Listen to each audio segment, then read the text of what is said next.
darle las gracias al señor Cardona por su exposición, que habrá que analizarla también sobre el escrito para no perderse ningún detalle. En principio, yo quisiera preguntarle, usted ha hablado de una serie de buenas prácticas. Yo creo que aquí tenemos dos realidades. Unas son las grandes empresas fabricantes, las grandes empresas marca, que en el Estado español existen, pero pueden no ser tantas. Y luego existen las grandes distribuidoras que no tienen marca, aparte de su marca blanca, pero que venden otras marcas. También nos ha dado una serie de buenas prácticas y nos ha hablado de la ley inglesa, que también hay que leerla, aunque está en inglés. Me gustaría que, de todas las que usted pueda conocer o de todas aquellas medidas que ustedes han barajado, ¿cuál cree que pudiera ser la que mejor encajará en la realidad empresarial del Estado español, tanto desde el punto de vista, como he dicho, de marcas como de distribuidoras? Si tienen hecha esa reflexión, aparte de, evidentemente, que haya que abordarla desde muchos puntos de vista, pero algunas medidas que puedan ser, no sé si más concretas, más inmediatas, más, no sé si fáciles, no serán de implantar, pero sí por lo menos más rápidas tal vez, ¿no? Y sobre todo para poder transmitir a los ciudadanos que existe el problema y que se está, por lo menos con la intención de intentar combatirlo. Muchas gracias. Gracias, senador Casali. Las mejores prácticas para España. Pues mire, para la mayor parte de las empresas, que son pequeñas y medianas empresas, el problema en relación con actividades globales está en la cadena de suministro.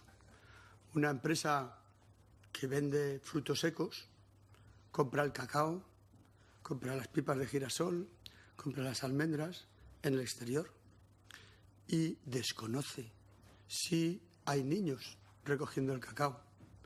Aunque le puedo asegurar a usted que es muy probable que el cacao que comemos haya sido recogido por niños y por lo tanto haya explotación infantil.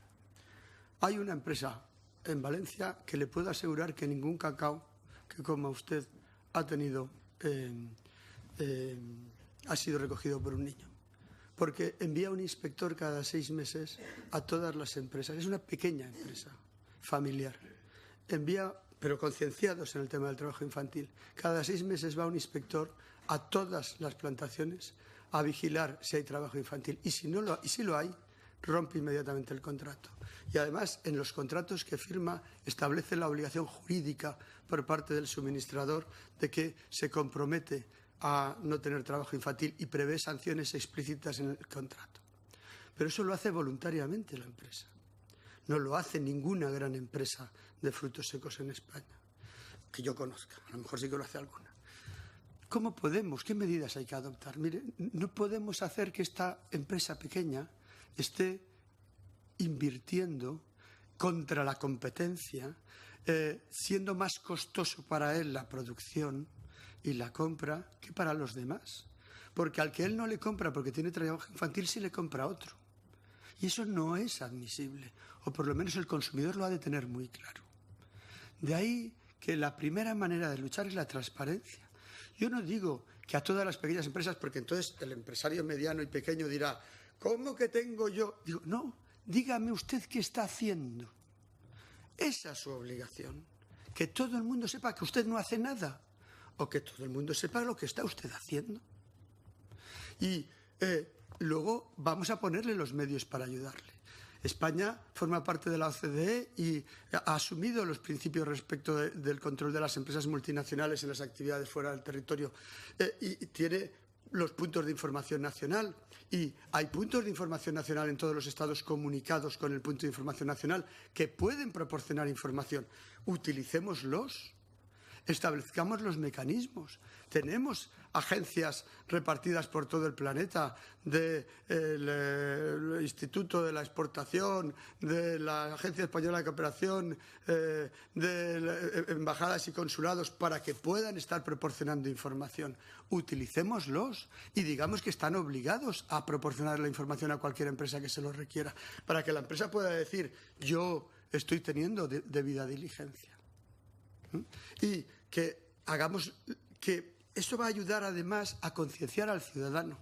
Cuando yo hoy voy a la pescadería, sé de dónde viene el pescado, porque es obligatorio un cartel en todas las pescaderías que diga el origen de ese pescado, si es de piscifactoría, si ha sido pescado en alta mar, si es del Atlántico, si es del Mediterráneo, si es del Cantábrico, es obligatorio. Entonces, podré mirarlo o no mirarlo, pero es obligatorio. No ocurre lo mismo respecto del respeto de los derechos humanos en general y de los derechos de la explotación laboral respecto de qué medidas se han adoptado. Entonces, ahí las medidas de transparencia, las medidas de información, las medidas de decir qué se está haciendo y ayudar a las empresas a hacerlo. Muchas grandes empresas tienen políticas de responsabilidad social corporativa y cuando hablas con ellos te dicen, yo lo que querría es que esto lo exija una ley, lo que yo hago. Porque si lo exige una ley, se lo exigirá a todos. Y ustedes me están pidiendo que yo destine parte de mis beneficios a hacer esto eliminándome competitividad. Pero también le ocurre a la pequeña empresa. Entonces, yo pienso que es conveniente que España avance en ese tema de transparencia. A fecha de hoy, en nuestro país, y no sé quién lo ha preguntado, es muy difícil combatir este elemento. ¿Por qué? Porque solo tenemos un instrumento que lo tenemos, que es el principio de diligencia debida. Se puede demandar a un empresario por no haber tenido la diligencia debida para saber si había trabajo infantil en el producto que él ha comprado o en su filial o en su oficina o en su fábrica. Pero ¿usted cree que hubiéramos podido exigirle violación de la diligencia debida a los dirigentes del Corte Inglés o de Zara por los niños que murieron en el accidente en India y que estaban allí trabajando? Nos hubieran dicho, no, es que no éramos nosotros, yo no lo sabía porque había 7 en medio. ¿De verdad piensa usted que no lo sabían? ¿Cree usted que los dirigentes de las grandes textiles, cuando hay trabajo infantil, que los dirigentes de las empresas de chocolate en relación con el cacao no saben si hay o no trabajo infantil? Se lo hemos enseñado, se lo hemos llevado y se lo hemos dicho. Mire usted, hay trabajo infantil, lo ve usted en un vídeo. Y han mirado para otro lado y han dicho, es otra filial. Porque son empresas, hay que ponerles. Entonces, tú puedes encontrarte con una empresa, como es el caso, y perdón por decir marcas, pero como es el caso de Nestlé, que te dicen, no, yo sigo códigos de conducta y ahora, después de la gran campaña internacional en leche materna, ya estoy con el código de conducta de leche materna, pero luego, sin embargo, no controla el origen del cacao, en la publicidad está violando los derechos del niño. Es decir, los miembros del comité hemos adoptado por decisión no sentarnos nunca en una mesa a hablar en conferencias y paneles cuando hay una persona de Nestlé. Ni nosotros ni los de UNICEF no lo hacemos. Porque es un violador sistemático. Entonces, no puede. Eso solo se puede controlar con leyes. Nestlé es empresa con sede en España. Está vendiendo los chocolates en esas empresas. ¿Cree usted que le podemos demandar por violación de la diligencia debida? No, porque te dirán, Nestlé España, yo no soy. Entonces, esto no puede ser. Esto hay que obligarlo. Por lo menos, el primer elemento es conseguir que los ciudadanos lo sepan. Y el modo de que lo sepan es obligar a las empresas a informar, que todo tableta de chocolate diga qué está haciendo para luchar contra el trabajo infantil. Que sea público. No que lo digan en su página web, que eso no lo visita nadie. Que lo diga el producto, como lo dice el pescado. Por lo tanto, que consigamos esa transparencia. Que hagamos que la gente sepa y que se conciencie. Y que cuando voy y compro, sé si, bueno, lo que estoy comprando esta empresa es más barata, pero no tiene ninguna política de protección de derechos humanos. Esta es un poco más cara y tiene política de protección de derechos humanos. En la puerta de Brandenburgo, hace 5 días, pusieron una máquina en la que ponía camisetas a 3 euros. Entonces, todo el mundo se puso a hacer cola, camisetas a 3 euros. Y apriete usted el botón. Y entonces se veía a los niños trabajando, fabricando camisetas. Y decía, así se hace la camiseta de 3 euros. Ahora diga usted, si quiere la camiseta de 3 euros o quiere donar los 3 euros para luchar contra el trabajo infantil. Claro, todo el mundo votaba a los 3 euros para luchar contra el trabajo infantil. Pero hay que saberlo, porque si no te compras la camiseta de 3 euros. Entonces, y el que la compre que lo sepa, que por lo menos la empresa ni siquiera tiene una política a ese respecto. Y luego que se establezcan mecanismos para controlarlo. ¿Cuál es la sensibilidad en España respecto del tema? Se preguntaba. Pues la sensibilidad del público en España, la sociedad civil es una sociedad civil organizada, fuerte, potente, pero el público en general no son las ONGs. Entonces, la sociedad civil lucha para concienciar, pero esto es una batalla, y una batalla en la que hay un fuerte y un débil, y donde el fuerte solamente reacciona cuando le hace mucho daño la publicidad. Zara reaccionó cuando salieron los conejitos despelados que se estaban utilizando para la fabricación hace un par de meses, y reaccionó y dijo no, ya no le compramos más a estos chinos que despellejan a los conejos sin matarlos siquiera vivos, porque se produjo un gran trauma. Pero de lo demás que no hay transparencia, y la transparencia en estos momentos es la sociedad civil la única que la aporta, y así no se puede seguir luchando. Entonces, en ese sentido es necesario que la Administración apoye a esa transparencia. Yo entiendo una reacción primera en contra del empresariado, porque ponerle obligaciones nunca le gusta, a nadie le gusta que le pongan nuevas obligaciones, bastantes cosas tiene que hacer. Pero si se le apoya, si se le explica, terminará haciéndolo. Y cuando lo haga, se dará cuenta de que es mucho más eficaz y que además le aporta a su marca el hecho de tenerlo. Entonces, eso, en relación con todo lo que usted planteaba ¿y qué ocurre con los que son distribuidores, que se limitan a vender marcas de otro? Tienen la misma responsabilidad, y deben de exigirlo, y no deben y en los contratos de distribución debe de estar que le garantice el suministrador que no ha habido trabajo infantil, y que le proporcione la información para poderla proporcionar. Se está haciendo en otras partes, lo podemos hacer aquí también. Se trata de concienciar para conseguir hacerlo.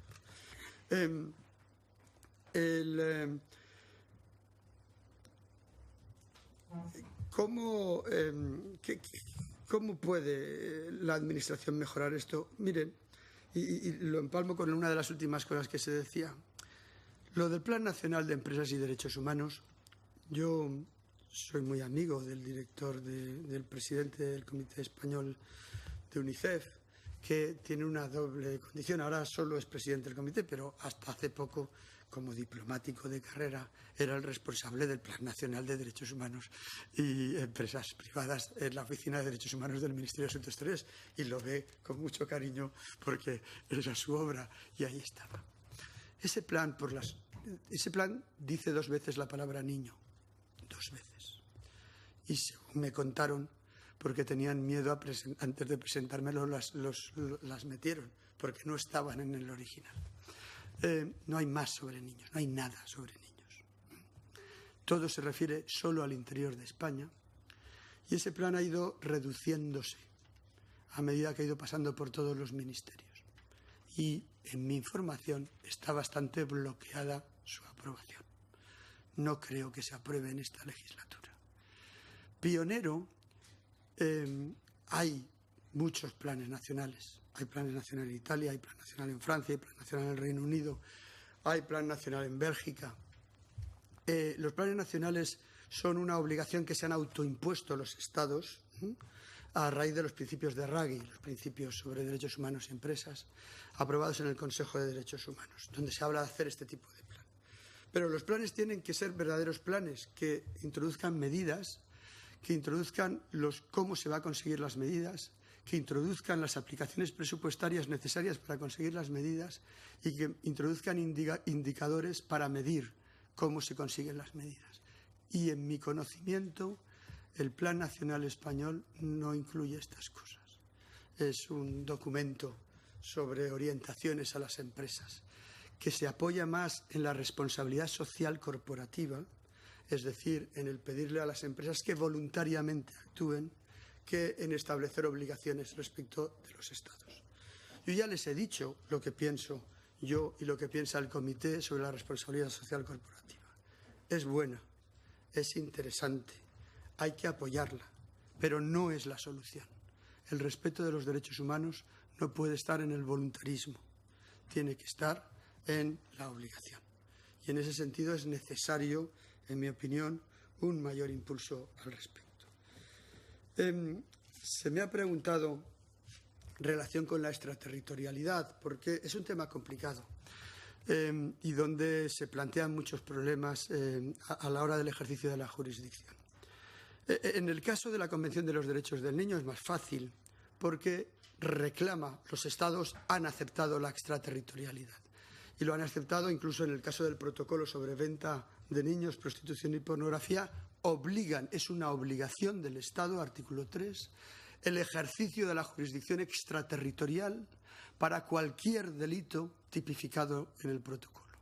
Y son delitos de venta para el trabajo de niños, de utilización para la prostitución, de pornografía a través de los medios. Y los Estados se han obligado a ejercer la jurisdicción fuera de su territorio para cualquier delito. Por lo tanto, está prevista explícitamente y se ha regulado explícitamente. La legislación española, que, como saben ustedes, ha ido restringiendo el ejercicio de la jurisdicción, sin embargo, acepta la jurisdicción cuando es de conformidad con un tratado y, por lo tanto, nuestros tribunales tienen competencia para el ejercicio de la competencia extraterritorial. En el marco de la cadena de suministro, y lo que yo les estoy pidiendo, el ejercicio de la regulación de la diligencia debida, no sería un ejercicio de la jurisdicción extraterritorial, porque no se juzga lo que se realiza en el otro país, se juzga la diligencia del que está aquí, se juzga lo que se está realizando aquí. ¿Qué hace usted para evitar que su suministrador utilice el trabajo infantil? No, si su suministrador... Si allí hay trabajo infantil, nosotros no podemos luchar contra eso. España no puede ir de vengador universal, de justiciero universal a luchar contra el trabajo infantil en todas partes. Nosotros no podemos demandar a las empresas que están utilizando el trabajo infantil en el exterior, pero sí podemos actuar respecto de la empresa que le compra desde aquí, sí respecto del que contrata, sí respecto del que crea la filial, sí respecto del que da la concesión, sí respecto del que da la licencia, sí respecto del que se asocia en una joint venture. Ahí sí podemos actuar, porque estamos actuando respecto de las sociedades que tienen vínculo con España, que tienen un vínculo significativo con España. Y entonces, en ese sentido, estamos luchando contra el trabajo infantil fuera, porque si eso lo hacemos todas las industrias. Miren, el trabajo infantil en la industria textil en Albania ha desaparecido. El Comité lo ha constatado. Y era uno de los países con más trabajo infantil en el mundo textil. Hoy es muy difícil encontrar un niño y si se encuentra es porque le han falsificado el DNI y ha sido la madre la que se lo ha falsificado normalmente, pero es muy difícil encontrar a un niño en Albania en el mundo de la industria textil. ¿Por qué? Porque la industria textil de Albania trabaja para Benetton y Benetton ha puesto los inspectores. Y Benetton explica anualmente lo que hace para luchar contra el trabajo infantil. Es transparente.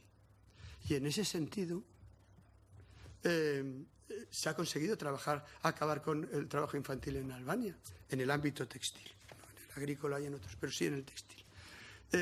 Si desde los países desarrollados luchamos en ese sentido, acabaremos con el trabajo infantil, porque no es el trabajo infantil de la pequeñita empresa familiar, no es mucho más fácil de erradicar. La dificultad es la gran empresa minera, es la gran empresa extractora, es la gran empresa agrícola, es la gran empresa textil la que está produciendo ese trabajo infantil en masa. Hay dos o tres preguntitas curiosas solo en relación con el trabajo del comité. Tenemos tiempo. Si tenemos tiempo, sí, ustedes más que yo, porque yo tengo que coger el tren, pero se me ha preguntado por qué Estados Unidos no ha ratificado la convención. Pues mire, hay muchas explicaciones dependiendo de la fuente que utilices. en los Estados Unidos, en la sociedad norteamericana, durante la Convención de los Derechos del Niño, es el tratado más ratificado. Solo hay 2 estados en el mundo. Solo Sudán del Sur ratificó hace 3 semanas. Somalia, el presidente ha ratificado, pero no lo han depositado en Nueva York. Falta ese trámite. Pero los somalíes tienen dificultades para llevar la ratificación. Pero el día que la lleven y depositen el instrumento, solo los Estados Unidos no habrán ratificado, y yo espero que ratifiquen, porque será el primer tratado en la historia de ratificación universal. La Convención tiene más Estados parte que la ONU, por lo tanto, es el Tratado de Ratificación Universal.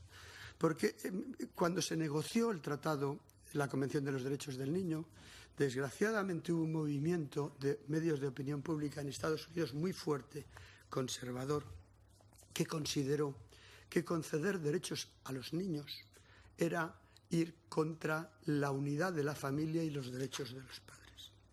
E hicieron una fuerte campaña mediática que caló en la opinión pública, sobre todo de la América profunda, donde se decía esto va contra la familia, la Convención de los Derechos del Niño va contra la familia. Nada más lejano de la realidad, puesto que la Convención de los Derechos del Niño establece la obligación del Estado de dar apoyo a la familia para cumplir las obligaciones parentales. Es decir, pero los Estados Unidos tuvieron esa postura que les llevaba a ni siquiera a firmar cuando se termina aprobando.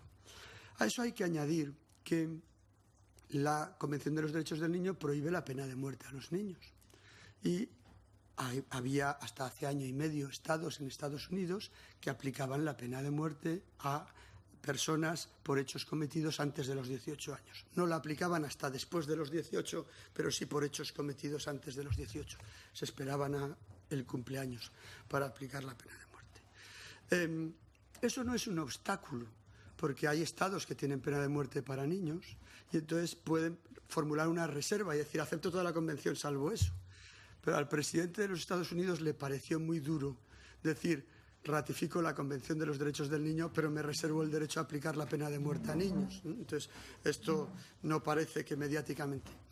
Pero eso tampoco sea un obstáculo, y no lo es porque el Tribunal Supremo de los Estados Unidos declaró hace casi 2 años que es contrario a la Constitución de los Estados Unidos aplicar la pena de muerte a hechos cometidos antes de los 18 años, con lo cual ha desaparecido la pena de muerte y ese deja de ser un obstáculo.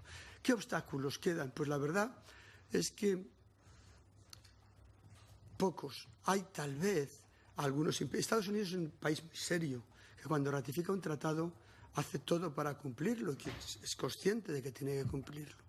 Y hay un ámbito, en el ámbito de los derechos económicos, sociales y culturales, en el ámbito del derecho a la salud, en el ámbito de garantías exigidas por la Convención, donde posiblemente tendrían dificultades, a pesar de la ley de Obama de reforma de la salud pública, y en otros ámbitos de derechos sociales y económicos, ¿no? Pero yo creo que ratificarán y que no pueden quedarse, no puede Estados Unidos saber que todos los días en algún colegio en el mundo se está diciendo este tratado está ratificado por todos los estados menos Estados Unidos, porque es claramente absurda esa situación. ¿Y qué hacemos cuando un Estado no cumple? Pues mire, la función del comité no es sancionar. La función del comité es ayudar, es promover. Cuando un Estado ha ratificado la Convención quiere decir que él quiere cumplirlo, si no, no lo ratifica. Por lo tanto, la función del comité, cuando les examinamos, es ver cuál es su realidad y a la luz de su realidad formularles recomendaciones para mejorar. No hay ningún Estado en el mundo, ni lo habrá nunca, donde todos los derechos se respeten en todas las ocasiones. Siempre es mejorable la situación de los derechos humanos. Por lo tanto, aunque nos vayamos a los grandes países donde uno dice el niño es feliz, en Noruega, Dinamarca, las casas del niño, las garantías, un niño nace en Noruega y ya tiene una pensión vitalicia, o sea, garantía segura de alimentación, o sea, todo lo que... Pero es el país con mayor suicidio de adolescentes del mundo. Algo pasará. Y nivel de alcoholismo. algo pasará. Y sin embargo es maravilloso ser niño noruego en Noruega o danés en Dinamarca, pero ser niño romaní en Dinamarca no es lo mejor que te puede ocurrir, porque existe el racismo y existen... Entonces, hay cosas mejorables en todas partes. Entonces, a todos los estados les formulamos recomendaciones para ayudarles. Ese es nuestro trabajo. Nuestro trabajo es hacerles reflexionar sobre su realidad. Es decir, vamos a hablar tranquilamente de cuál es, porque en el día a día esto se pasa. Vamos a hablar de cuál es la realidad sobre el trabajo infantil en su país y vamos a ver cómo mejorar. Yo, mientras les esperaba, me he ido a la biblioteca porque he llegado con el AVE de las 4 de la tarde, que llega a las 4 de la tarde, me he ido a la biblioteca del Senado a esperar a que me tocara y me he puesto a preparar el diálogo que tengo la semana que viene con México en Ginebra. Y viendo las respuestas a las preguntas escritas, porque les enviamos preguntas escritas antes del diálogo con ellos, les preguntaba por el trabajo infantil y decían: hemos conseguido en el Plan Nacional del 2000 al 2010 reducir el trabajo infantil del 5,6 al 4,2. Dice México. Es un paso, pero les queda un 4,2 de trabajo infantil, ¿no? Es decir, que cuando hablamos de trabajo infantil hablamos de 5 a 14 años. Por lo tanto, hay un elemento que claramente... ¿Y qué haces? Yo no les voy a sancionar porque tengan un 4,2. Yo les voy a intentar, a luz de sus circunstancias y estudiando toda la realidad, ver qué recomendaciones le formulo para luchar contra ese trabajo infantil. A la vez que cuando vengan los estados que invierten en México, les haré recomendaciones para que vigilen las actividades de sus empresas en México para acabar con el trabajo infantil. Es decir, que ese es nuestro trabajo. Para sancionar están los tribunales, nosotros no somos un tribunal. Para sancionar está el Consejo de Seguridad de Naciones Unidas. Pero nuestro trabajo es ayudar, promover, apoyar a los estados en su voluntad de cumplir. Y con ese espíritu realizamos nuestro trabajo. Y ahora yo con eso creo que sí que más o menos le he dado un repaso a casi todo lo que tenía, ¿no? Pero si hay alguna otra pregunta. Bien, señoría.